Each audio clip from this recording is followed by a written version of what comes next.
Today we are going to talk about a healthy and mindful Ramadan. My name is Manoli Mehta. I am a nutritionist, a diabetes educator and a weight management expert. Over the past 7 years, I have been working very closely with a lot of brands for corporate wellness programs, and today happens to be one of the same.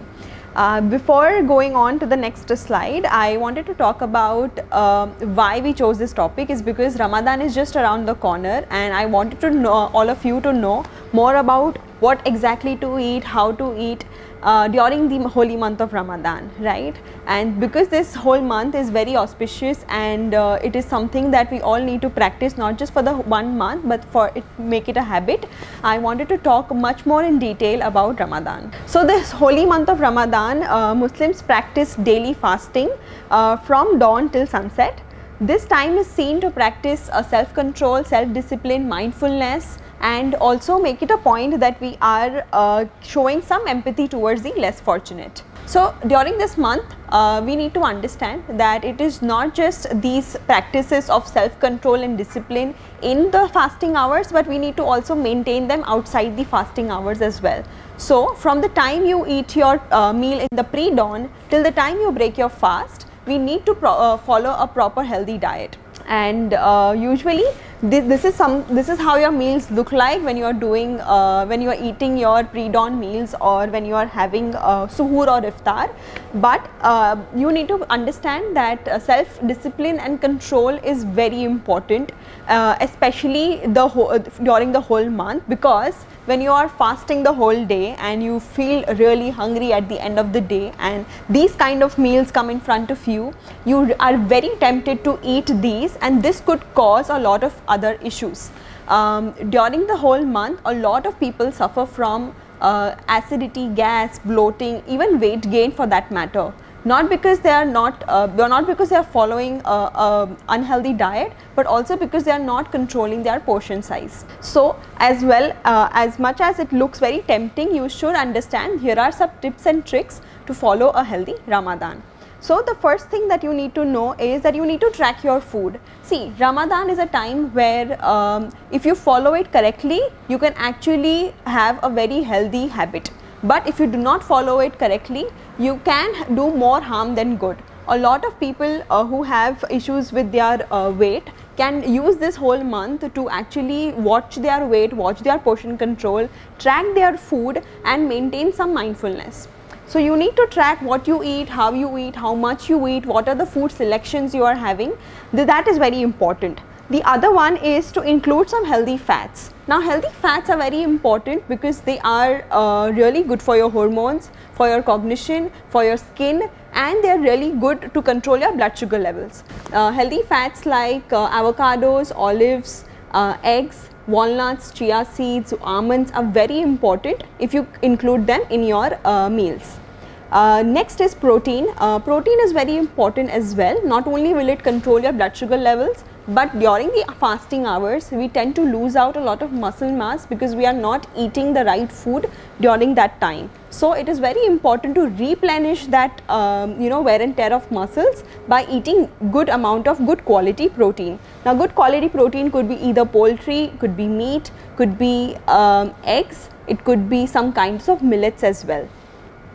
Then comes soups and smoothies. These are very easy to prepare, these are very easy to eat, and they are very helpful and healthy for all the age group. So it's very important that you eat soups and smoothies throughout in your meal time, because not only will it hydrate, it will give you a very nutrient dense meal, but at the same time it's going to help you with a lot of vitamins and minerals. So it's very important that you put some kind of smoothie or soups in your day-to-day regime when you are preparing your meals for suhoor or iftar.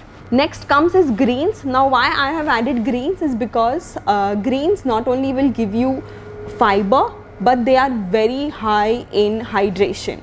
So the whole day, from the time you finish your suhoor till the time you break your fast, you are fasting for almost 12 to 14 hours. That is the time wherein you need to because you are sweating a lot and you are losing out a lot of you're becoming dehydrated. It's very important to replenish that by having some kind of soups, smoothies and greens in your diet.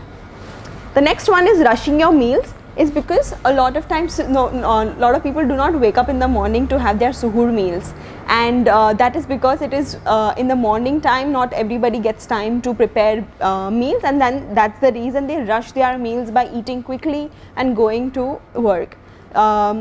Sit down, have this, the whole month of Ramadan is to sit down and enjoy your time with your family. So it is really important that you do the same by not rushing your meals, because a lot of times when we are rushing, we tend to gulp food, we do not chew them well, and that's the reason a lot of people have bloating, gas and acidity. Next is exercise. Yes, I would recommend some kind of light weighted exercise or light impact exercise, is because you need to also maintain your weight, and for people who are gym freaks and who would like to work out, this is the best time to lose weight. Another is to avoid fatty and fried food. As much as you would love to have them, they are doing more harm than good to your body, and they will leave you a lot dehydrated and thirsty throughout the whole fasting hours. So better to skip them in suhoor time. Salty foods and fried food like samosas or chips or fries could lead to a lot of dehydration, and the feeling of thirsty throughout the day can lead you to dehydration, and you crave it more, so you don't want that to happen during your fasting hours. And of course, to practice mindfulness, not only show empathy towards the less fortunate, but also practice mindfulness when it comes to choosing the right options for you. So make sure that you are taking only the servings that is required for you to eat, rather than over filling your plate and wasting the food. So it's very important to practice mindfulness during the whole month. This is something that a lot of people had asked me, that what to do for people who are at high risk, and how do we manage our fasting hours during if we have any issues like diabetes, cholesterol, if there is any pregnant women or breastfeeding women, what to do, and how do you take care of your health during the holy month of Ramadan.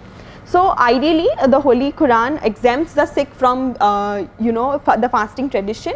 However, if you do want to practice, there are certain steps that you need to take in order to practice the holy month of Ramadan. So for individuals with cardiac disease, there is some research done wherein it is said that stable cardiac disease are minimally affected by fasting. That means that even if you are a heart patient, or if you have any kind of coronary heart diseases, you can practice, but then with a lot of caution and care. I would suggest you to consult your doctor to adjust your medications, to adjust your food eating patterns. You can also go to your nutritionist and consult in order to understand what can be eaten during the eating hours and what practices to do if in case you are fasting. Plus, if you do feel that there is something going wrong with you, you feel like you are feeling tired, fatigued, you are having any kind of chest pains or heartburns, then you would I would suggest you to immediately consult the doctor and stop the fasting at that moment.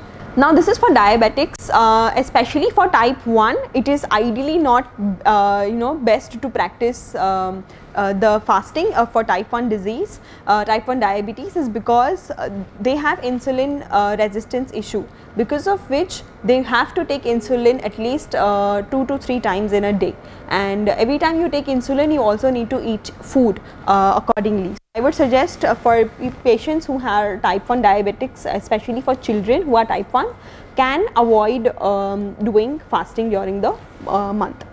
Now next is type 2 diabetes. Yes, of course, it is safe to practice the fasting during Ramadan for type 2 diabetes, especially for adults. But yes, you need to consult your doctor to understand how much medication dosage needs to be changed, how do you manage your medications, what do you eat after the moment you have to break your fast, how do you control your blood sugar levels. All of that is very important. So I would suggest that if you are somebody who is suffering from diabetes and if you do want to follow Ramadan, then I would suggest to consult your doctor, adjust your medications, eat the right food, because you need to also control your blood sugar levels. Women who have diabetes, basically gestational diabetes, are at a higher risk because you don't want to have any kind of implications on the baby. So it is best to avoid fasting during this time. Yes, as I said, the Islamic law exempts women who are pregnant and breastfeeding from fasting. However, if you do wish to fast, it is best to stay hydrated, eat nutritious food, and take it easy. Do not do over exercising. And if you feel any of these issues like decreased fetal activity, extreme fatigue, nausea, dizziness, vomiting, then immediately stop your fast and consult the doctor. Now there are some smart hacks, of course. Everybody knows what to do and how to do it, but nobody knows how to imply or apply this same into your real life. So the application is very important. There are few tips that I'm going to share today which will be really helpful, and they have helped a lot of my clients as well during this whole month. Drink plenty of water and hydrating foods during Ramadan. As I said, when we are fasting, we also sweat, especially in the summers. With sweat goes our electrolytes, which is sodium, potassium and water. But when we replenish, we only drink water. That means the sodium and potassium are lost and we feel very dehydrated. So it's very important to replenish by drinking not only water but also replenish by having the electrolytes. Now how do you do that? You drink not just water but hydrating foods like watermelon, coconut water, oranges during your suhoor meal, which will keep you lasting for a long time and won't make you feel dehydrated. The traditional Arabic fattoush salad has a lot of tomatoes, onions, cucumbers, zucchini, and they are actually very hydrating foods. So even eating that as your suhoor meal will keep you hydrated for the whole fasting time. Avoid caffeinated drinks like coffee, tea, Coca-Cola, because caffeine can make people urinate more and make you feel dehydrated from the inside. That can lead to a lot of other issues like acidity, gas and bloating. So I would suggest to avoid these kind of coffee or tea drinks early in the morning just before you start your fasting, because that could lead to a lot of dehydration later in the day. Next slide. Consume the right foods to at suhoor to last for the fasting hours. Now that is very important, as I said, because whatever you eat, whatever you choose to eat during that time in the morning at pre-dawn, is going to actually tell you how you're going to how it's going to make you feel throughout the day. So suhoor should be wholesome meals, including because it is going to give you a lot of energy to last until iftar time. Eating complex carbohydrates like fruits, vegetables, beans, chickpeas, lentils are very important because they are going to be your source of energy throughout the day.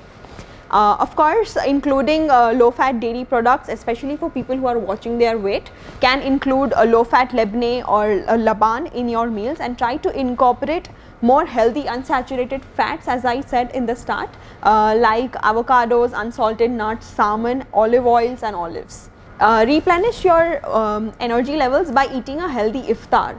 Whatever you do in the morning is one thing, but what you eat the moment you break your fast is also very important. You need to understand that during the hours of fasting, you will be sweating a lot, you will be going to the loo too many times, so that means a lot of water is going out of your system. Secondly, because of not eating, initial few days you might feel acidic, chest burns, bloating and gas. So you need to eat the right food the moment you break your fast. That actually will help you curb your acidity, curb your blood sugar levels and make you maintain your weight.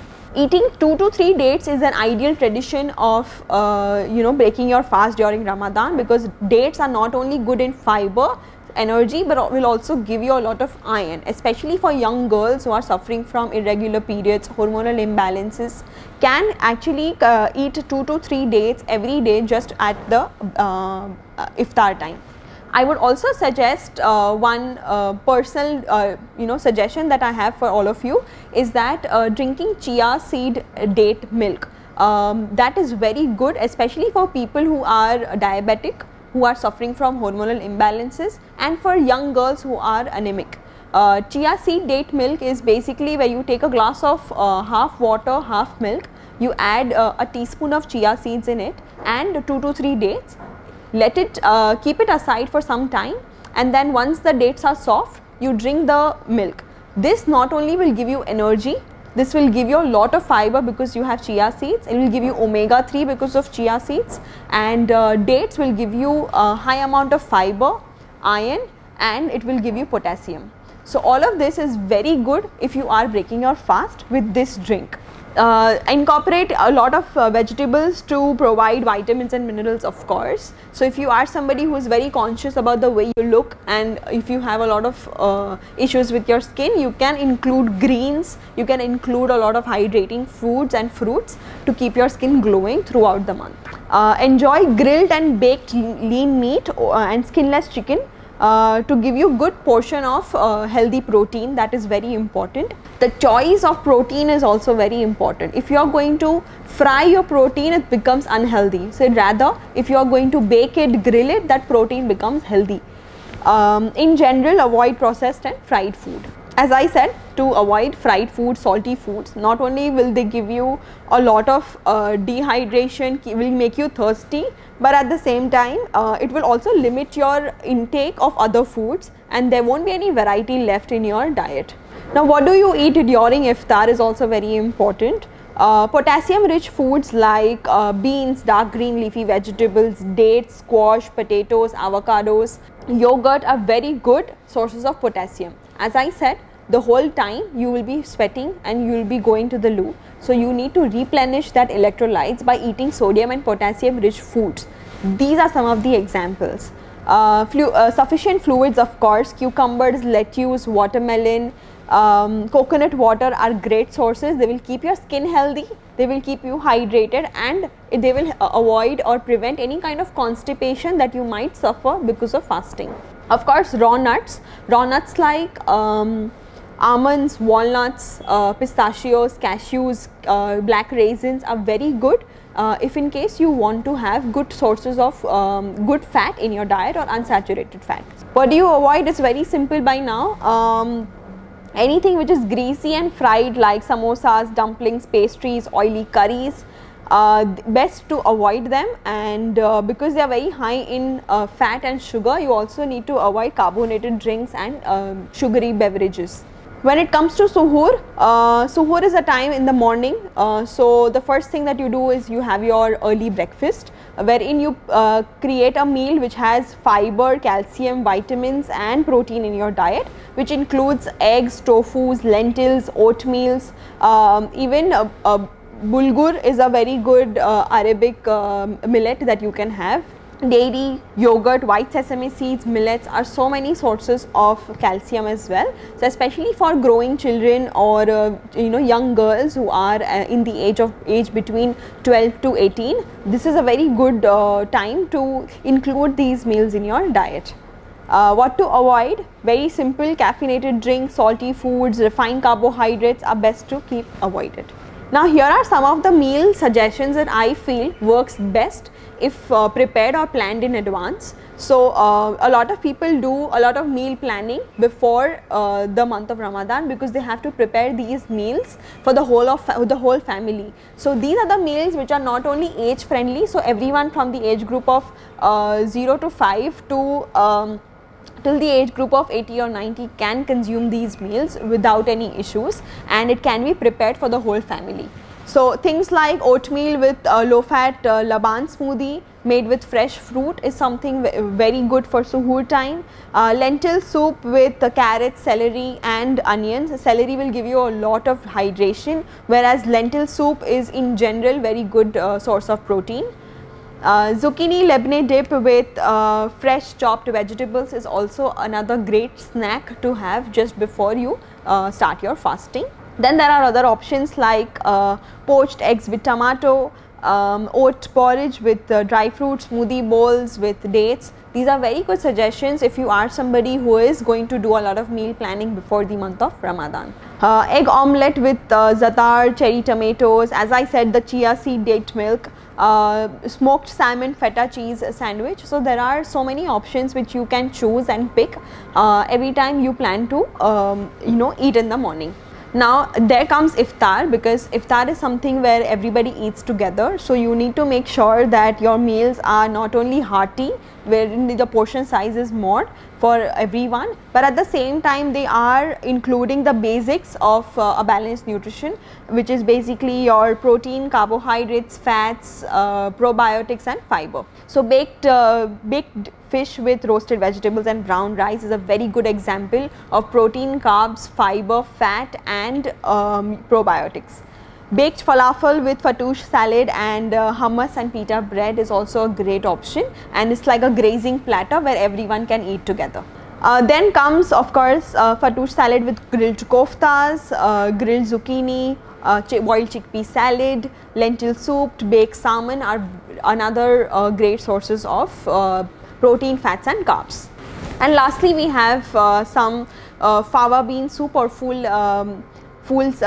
soups. Hummus with pita bread, grilled eggplant with couscous are again very good sources of iftar. So in all, if I have to put this in a nutshell, you need to understand what are the food choices you make during Ramadan, what are the food options you are choosing, what is the food selection that you have at your dinner table, so that everybody eats healthy. Avoid eating anything which is too much processed, too many carbs or too much sugar, and at the end make sure that you are hydrating enough, because you have to last the whole day. So that's it from me, and if you have any questions you can put it in the comments below.